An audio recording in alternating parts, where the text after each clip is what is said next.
헌신 예배, 우리 우생순에서 헌신 예배, 헌신한다는 것은 몸을 바친다, 몸을 바친다, 목숨을 드린다, 자기의 가장 귀한 것을 하나님 앞에 내어놓는다, 이런 각오로 드리는 거죠. 네. 우리가 하나님 앞에 헌신한다 했는데, 교회 생활을 하다 보면 생각보다 그게 쉽지가 않습니다. 교회에서 이렇게 좀 소모품으로 쓰임 받는 느낌, 나 아니면 뭐 이거 할 사람이 없나, 왜 자꾸 우리 우생수만 뭘 시키냐. 그리고 요즘은 그런 말도 많이 해요. 영적 가스라이팅을 당했다 이러면서 교회 생활 어릴 때부터 쭉 해왔는데, 중고등학생 때부터 뭐 청년부 때 그렇게 열심히 할 때 지나고 보니까 내가 가스라이팅을 당한 것 같다 이러면서 교회에 대해서, 또 교회 지도자들에 대해서 불편한 심사를 이렇게 토로할 때가 있습니다. 내가 그냥 교회 생활을 그렇게 열심히 했는데 알고 봤더니 이게 그냥 자기들이 날 써먹은 거야 뭐 이러면서 기분이 언짢아하셔가지고 불편하는 그런 경우도 있습니다. 물론 그런 면도 좀 있겠죠. 그런 면도 좀 있는데, 우리가 어떤 관점을 가지지 않아서 그러냐 하면, 하나님 나라라는 관점에서 우리가 생각하지 않았기 때문에, 내가 어떤 지역 교회에 함몰돼 가지고 어느 한 목회자의 그 사역 안에 가두어져서 내가 이 열심을 다하고 수고롭게 했는데 그것이 내게 큰 그 의미가 느껴지지 않았을 때 번아웃도 오게 되고, 또 교회 안에서 또 관계들이 나빠질 수 있잖아요. 영적으로 성장하지 못한 상태에서 막 이런 일 저런 일 봉사부터 막 하다 보니까 그게 나중에는 그걸 감당할 수가 없는 거예요. 그 용량을 초과하게 될 때는 그냥 이게 폭발하게 되는 거죠. 그리고 방황하게 되고 신앙을 떠나게 되고, 그렇게 열심히 그렇게 뭐 앞에 나와서 그렇게 그 교회에 살던 사람이 언젠가부터 교회에 안 다니는 거예요. 그래서 세상에서 한동안 돌아오지 않게 되거나, 이제 그런 분들이 이제 전도를 받는 거죠. 교회 가자고, 다시 교회 가자고. 그러면 이제 더 어려운 거예요. 교회 다녀봤다 나도 옛날에. 다 교회는 그렇고 그런데 야 너도 너무 빠지지 마 이러면서 거리를 유지하게 되고, 건성으로 교회를 다니게 될 수도 있지만, 옛날에 그 회복이 참 어려울 때가 있습니다. 이 나라 얘기가 나와서 그런데요, 우리가 전쟁을 치면 우리가 포로로 잡혀갈 수도 있고, 또는 포위당할 수도 있고, 고립당할 수도 있고, 그런 상황에 놓였을 때 그 나라가 그 군사를 책임져 준다 하는 그런 강력한 그런 믿음이 있으면, 한 군인이라도 결코 우리 뒤에 남겨놓고 나오지 않는다, 이런 철칙이 있으면 온갖 장비나 온갖 비용을 지불해서라도 그 한 영혼을 귀하게 생각해서 그 영혼을 구출해 낸다라는 선례가 있고, 그것에 대한 확고한 믿음을 줄 수 있다면, 아니 전사를 해서 유해를 발굴할 수 없어서 누가 누군지도 모르는데 몇십 년이 지나고 난 다음에 그거를 낱낱이 밝혀내 가지고 유전자 검사를 해 가지고 어떻게든 해서 그 사람을 고국의 품에, 조국의 가족의 품에 아주 정중하게 이렇게 모셔 전용기를 타고 이렇게 와서 하는 그런 모습을 보게 된다면, 내가 잊혀진 줄 알았는데 수십 년이 지나도 잊혀지지 않았구나 라는 그런 인식을 하게 되는 그런 나라의 군사라고 한다면, 그 군사가 가지는 그 나라에 대한 충성심은 조금 남다를 거라고 생각이 돼요. 그런 거 없는 나라, 뭐 그런 거에 대해서 별 케어하지 않고 뭐 잊혀졌거나 뭐 잡혀갔거나 뭐 고립되었거나 억류당하거나 뭐 이런 거에 대해서 어쩔 수 없다, 정치적인 논리로 그냥 내버려 두고 있다고 한다면, 그 나라의 그 군사로서, 그 나라의 백성으로서 우리가 헌신한다, 인생을 바친다, 충성한다, 그런 것이 좀 약화되지 않을까 싶어요. 북한에 억류되어 있는 우리 그 선교사님들도 계시잖아요. 뭐 김국기 선교사님, 김정욱 선교사님, 최충길 선교사님인가요? 이 선교사님이 지금도 억류되어 있는데, 그 나라의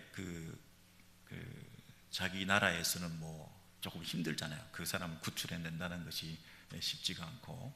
그래서 10년이 넘었습니다. 10년이 넘었는데 적극적인 이런 구출 노력을 표면화시켜서 외교적인 그런 신경을 많이 쓰는 이런 부분이 많이 약하기 때문에 뭐라 그럴까요? 그 나라의 백성으로서의 자부심, 그 나라의 백성으로서의 그 나라에 소속되었다는 그런 헌신도, 이런 게 어떤 면에서는 조금 서로가 결핍된 그런 상황에 있지 않나 생각도 해보는 거죠.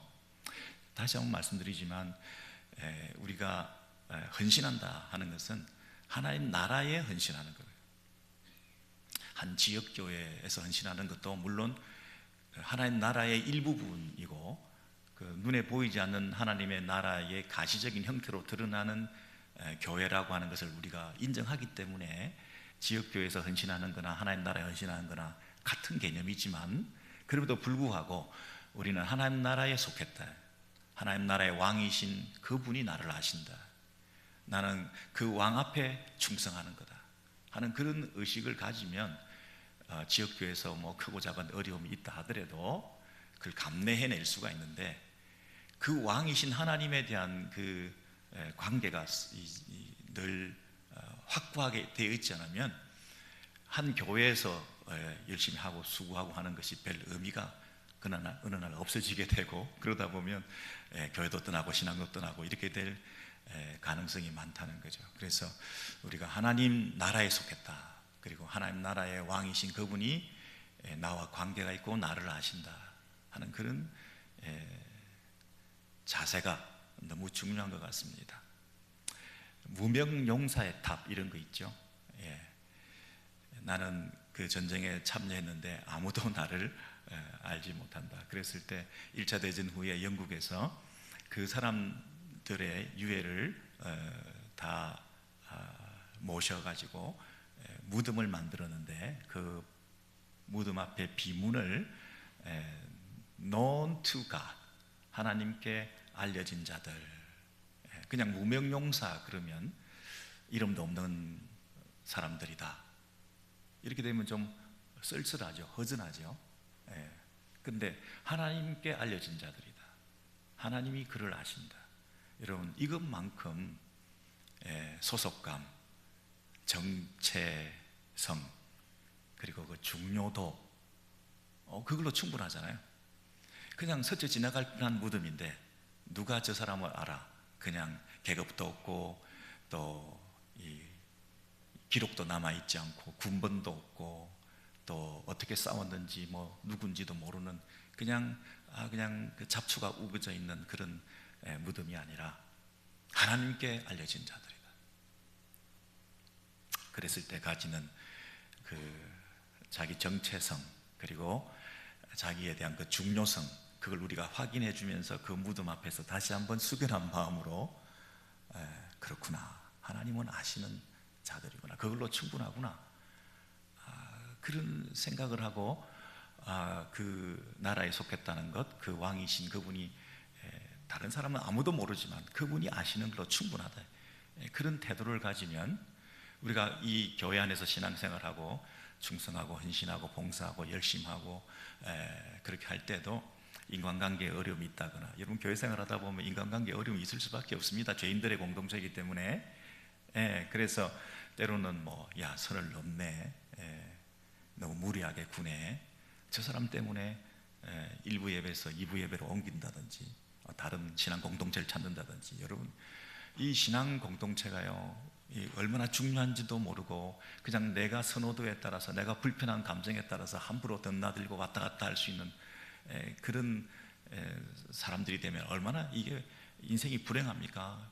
신앙 공동체를 잘 찾아서 그 공동체를 잘 섬기고 연약한 영혼들 케어하면서 또 힘든 인격들 감내해 가면서, 그러나 그 어려운 일들 속에서도 하나님은 나를 아시지 하는 그런 마음으로 견뎌내는 신앙생활의 영적 전투, 이게 헌신한다, 교회를 섬긴다, 이런 기본적인 자세가 되는데, 우리가 그런 이 확고한 그 의식이 없다 보니까 교회를 좀 오래 다니면 교회를 좀 많이 알게 되고 교회 속사정도 알게 되고 교회 내부의 일도 알게 되고 그러면 마치 교회를 다 아는 것처럼 그래서 실망도 빨리 하게 되고 그럴 수가 있는 것 같습니다. 여러분, 신앙생활은 하면 할수록 어떻습니까? 더 행복하고 하나님을 알아가면 알아갈수록 하나님은 더 섬기고 예배할 대상이시고, 교회를 오래 다니면 오래 다닐수록 이야, 이 교회를 예수께서 하나님 아들이 피로 값주고 사신 교회, 생명처럼 소중한 교회, 교회에 대해서 낙심하고 실망하고 그러는 것이 아니라 교회에 대한 그 끝없는 사랑, 애증 말고 애정 애정을 가지고 이 교회를 부족하고 연약하고 실망스러운 교회를 결코 버릴 수 없는, 떠날 수 없는, 섬길 수밖에 없는, 사랑할 수밖에 없는, 여러분, 가나안 성도란 말이 어떻게 입 밖에 함부로 나옵니까? 예수께서 교회를 위해서 피 흘려 사셔서 세우신 교회를 생각하면 그런 말 함부로 할 수 있는 게 아니죠. 우리는 자기 자존감이라고 하는 것도 스스로 자기 존재감을 찾으려고 하는 그런 그 자기 존재감, 자존감의 그 뿌리를 자기 안에서 찾으려고 이렇게 막 교회 안에서도 그걸 나에 대한 어떤 어텐션이나 나에 대한 관심이나 내가 가지고 있는 어떤 내 속에 있는 것들로 그 자기 존재감의 뿌리를 내 속에서 이렇게 찾아보려고 애를 쓰지만 사실은 내 안에서 선한 것이 없거든요. 그래서 내 스스로 그걸 할 수가 없어요. 항상 나의 그 자존감이라고 하는 것은 야, 저 사람 되게 자존감이 높다, 이게 근거 없는 자존감이에요. 어떻게 보면 과대평가를 자기 스스로 하는 것이고, 스스로 자존감을 찾으려고 하는 그런 태도는 잘못하면 자기 나르시시즘에 빠진 거나 마찬가지잖아요. 어떻게 자기 존재감의 뿌리가 내 안에 있을 수가 있습니까? 내 안에 썩고 더럽고 추하고 악한 것밖에 없는 내 안에서 그 어떤 그 뿌리를 찾을 수가 없어요. 내라고 하는 그 존재의 뿌리는 항상 외부로부터 내 안에는 없는 것이다. 그래서 내가 내 인생과 내 자존감의 그 뿌리를 하나님과의 관계 속에서 완벽한 그 하나님의 나를 향한 아심, 나를 안다 하는 그것에 근거를 둘 수밖에 없는 거지 않습니까? 근데 하나님이 계신다 안 계신다 하는 것도 내가 평가하고 하나님이 계실까? 하나님은 존재하나 안 하나 내가 측정하고 판단하고 탐구하고 궁리하고 찾아서 하나님을 찾아갈 수 있는 것이 아닌데, 하나님이 나를 아신다. 그것부터 시작을 해야 하나님을 우리가 알 수가 없잖아요. 근데 하나님이 나를 아신다. 거기서부터 출발해서 하나님이 나를 아신다고 하니 이제 나는 그 하나님과의 관계를 어떻게 해나가야 될까? 하나님이 나를 찾아오셨다고 하니 내가 하나님 찾기 전보다 먼저 하나님이 나를 찾아오셨다고 하니 이제 찾아오신 그 하나님과 나는 앞으로 어떤 관계를, 그분이 원하신 뜻대로 어떻게 살아갈 것인가, 이렇게 찾아가는 것이 바른 질문의 방법인데, 내가 딱 앉아가지고 하나님이 존재하시나 안 하시나 어떻게 하나님의 존재 여부를 내가 알 수가 있어요? 나의 존재를 하나님이 아셨구나. 이제 그 하나님 앞에서 내가 어떻게 살 것인가, 이제 그런 삶의 자세와 태도가 이제 달라지는 그런 질문을 해야 되는 거지, 내가 하나님이 계시냐 안 계시냐 물을 수가 있는 것, 출발 자체가, 질문 자체가 잘못된 것이거든요.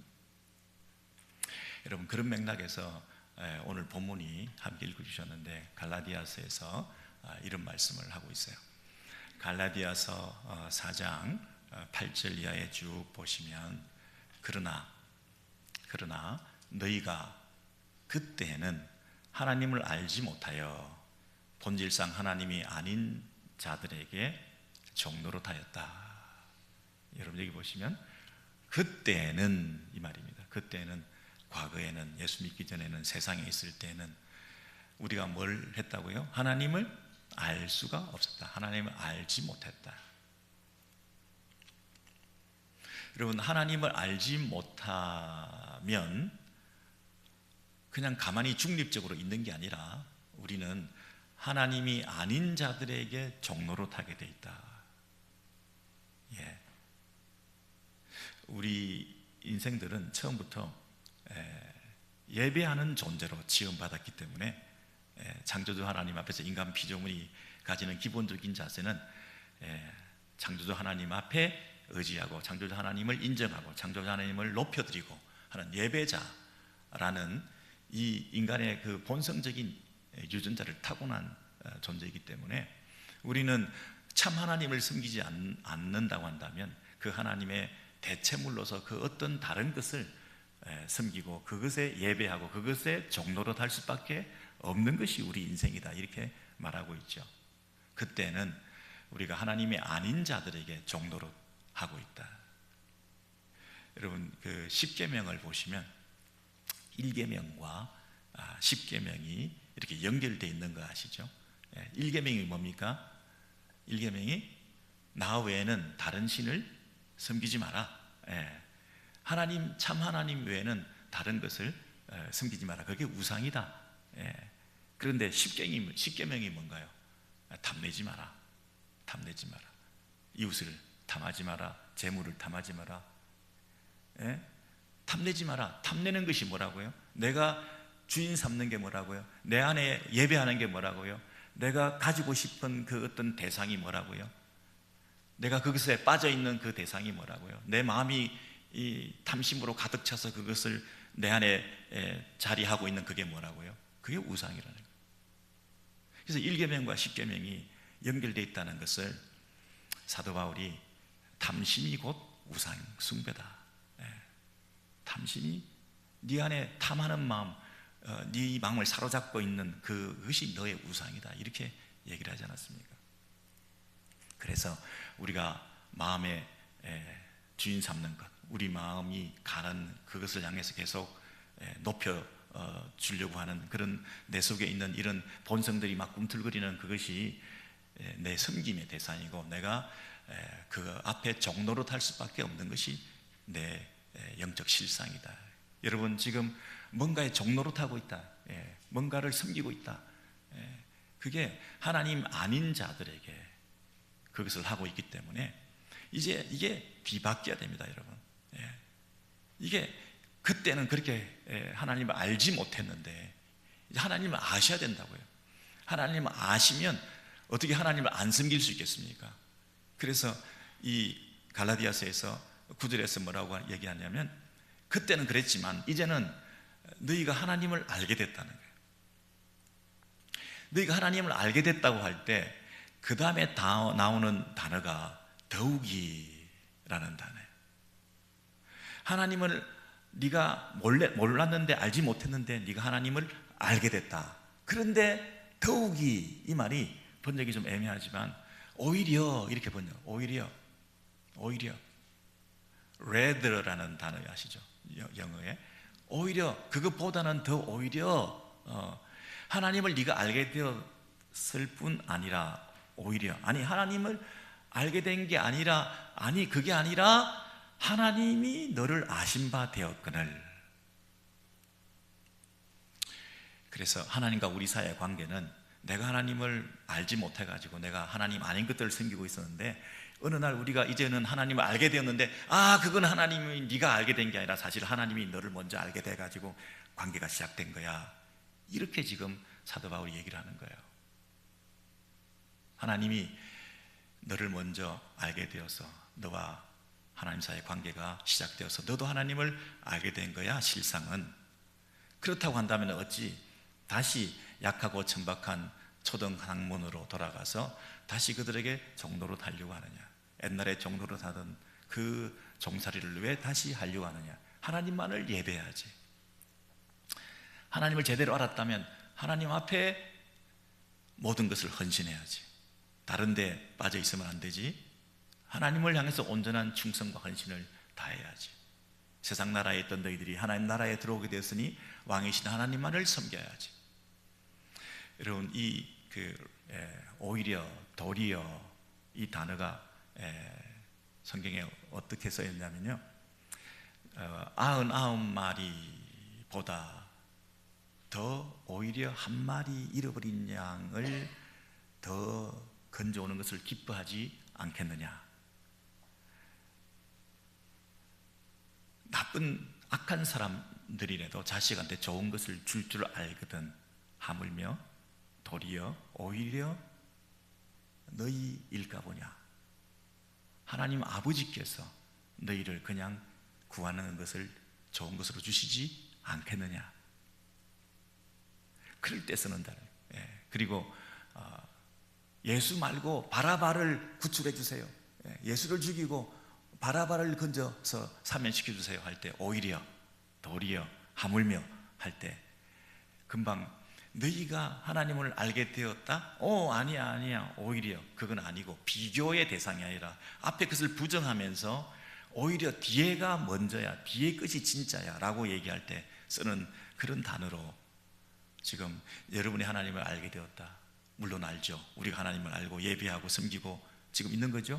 우리가 하나님을 예배하는 사람으로 지금 와 있지 않습니까? 아니야 그거 아니야. 하나님이 너희를 먼저 안 거야. 여러분, 우리가 세상에 종살이하고 헛된 것을 섬기다가 여러분 인생에 가장 최고의 행복한 순간은 어디입니까? 여러분 생애의 최고의 아름다운 순간이 어디입니까? 참 하나님을 발견한 거죠. 그리고 참 하나님을 발견해서 이전에 세상에서 허영에 취해서 세상의 어떤 탐욕에 취해서 내 욕망을 실현하기 위해서 그렇게 살던 우리가 하나님 앞에서 내 시간과 마음과 물질을 드리는 첫 출발, 내 기쁨으로 참 하나님을 섬긴다는 그 새로운 순간, 내가 하나님 나라에 속한 하나님의 백성이라고 하는 그 하나님의 부르심을 받아서 내가 이 자리에서 하나님의 일을 그 뭔가를 하고 있다는 이 순간, 그 하나님 앞에 예배하는 이 순간이 너무나 귀중한 순간이죠. 그 터닝 포인트가 있었던 그 순간, 그리고 그 이후에 살아가는 그 삶이 너무나 스테디하게 흔들림 없이 이 길을 걸어가는 것이 바른 길을 발견한 것이다. 나는 다시는 뒤돌아보지 않으리. 세상에 대한 미련을 버리며 예수와 세상 사이에서 서성거리면 삶을 더 이상 살지 않으리. 나는 뒤돌아보지 않고 한 길만 이렇게 갈 수 있게 되었다는 확고한 인생의 방향성을 찾을 수 있게 되었다는 그 사실이 얼마나 행복한지 모르죠. 여기서 그 어떤 무슨 환경적인 어떤 관계적인 어떤 힘든 일이 있다 하더라도 내가 이 하나님 나라에 헌신하는 자로 사는 것이 내 후회 없는 인생이다 하는 그 행복감이라는 게 있는 거죠. 그 금방 갈라디아서 4장 8절 9절에서 그러나 그때는 이제는 오히려 하면서 그 날카로운 대조가 있지 않습니까? 그 날카로운 대조의 첫 출발이 우리에게 모두 있게 된 거 아닙니까? 그런데 어찌해서 다시 종살이를 하겠느냐. 그래서 우리가 하나님 나라에 헌신한다는 것은 시간 낭비하는 거 아니다. 그리고 잘못된 길에 들어선 거 아니다. 후회할 일이 아니다.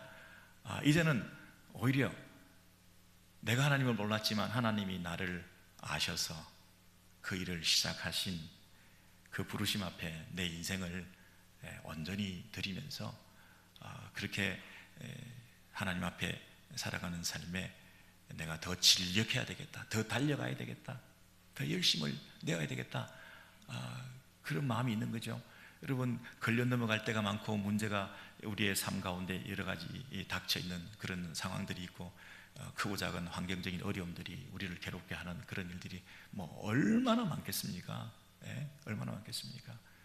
그런데 너무나 확실한 이 새로운 출발, 그리고 이 하나님께서 우리를 부르셨다는 그 부르심 앞에 내가 무명용사일지언정, 내가 잊혀진 존재라는 그 고립감을 느낄지언정, 아무도 나를 알아주지 않는다고 하는 그런 섭섭한 감정이 있을지언정, 하나님께 나는 알려진 자다. 하나님 나를 먼저 찾아오셨다. 하나님은 나를 아신다. 하나님 나를 아신다. 여러분, 12년 3년째 지금 그 김국희 선교사님, 김정욱 선교사님, 최충일 선교사님, 이 사람들이 지금 혼자서 계시면서 속으로 뭐라고 그러실까요? 잊혀진 존재구나. 아무도 나를 기억해 주지 않구나. 여러분, 그런 마음이 들 때 그분들이 먼저 하늘을 바라보시면서 하나님은 나를 아신다. 나는 하나님께 알려진 자다. 그런 마음을 가지면 견뎌나가실 수가 있으시겠죠. 그것이 지옥이 아니라 천국이 되실 수도 있겠죠. 그 순간이 당신의 생애 최고의 순간이 되실 수가 있겠죠. 그리고 조국 대한민국이 어쨌든 그들을 위한 석방의 노력들을 다해서 풀려났다. 만약에 그러면 그게 앞으로 언제가 될지 모르지만, 그랬을 때 그들의 마음속에 조국이 나를 버리지 않았구나. 나는 잊혀진 존재가 아니었구나. 하나님께서 이 모든 일을 섭리하셔서 나를 건져내셨구나. 하나님께 알려진 자들이 가지는 그 위로와 안심, 그것을 기뻐하고 함께 우리가 노래할 그날이 있을 수 있지 않겠습니까? 여러분, 지금 이 땅에서 힘들게 살고 있습니다. 우리는, 그죠? 근데 이 고립감, 나는 잊혀진 존재다, 아무도 나를 모른다, 섭섭하다, 이런 마음이 들 때도 여러분, 지금 우리 속에서 회복해야 될 것은 뭔가요? 나는 하나님께 알려진 자다. 하나님 먼저 나를 찾아오셨다. 그래서 하나님과 관계가 시작되었다. 나는 예배자다. 그래서 마지막 순간 그 하나님 앞에 우리가 설 때에 나는 잊혀진 자가 아니었구나 라고 하는 그 사실이 주는 위로, 여러분, 이 평화, 여러분, 하나님이 나를 아신다라는 그 믿음이 우리의 삶 가운데 늘 있을 때 찾아오는 그 안식, 얼마나 좋은가요? 그것으로 충분하다.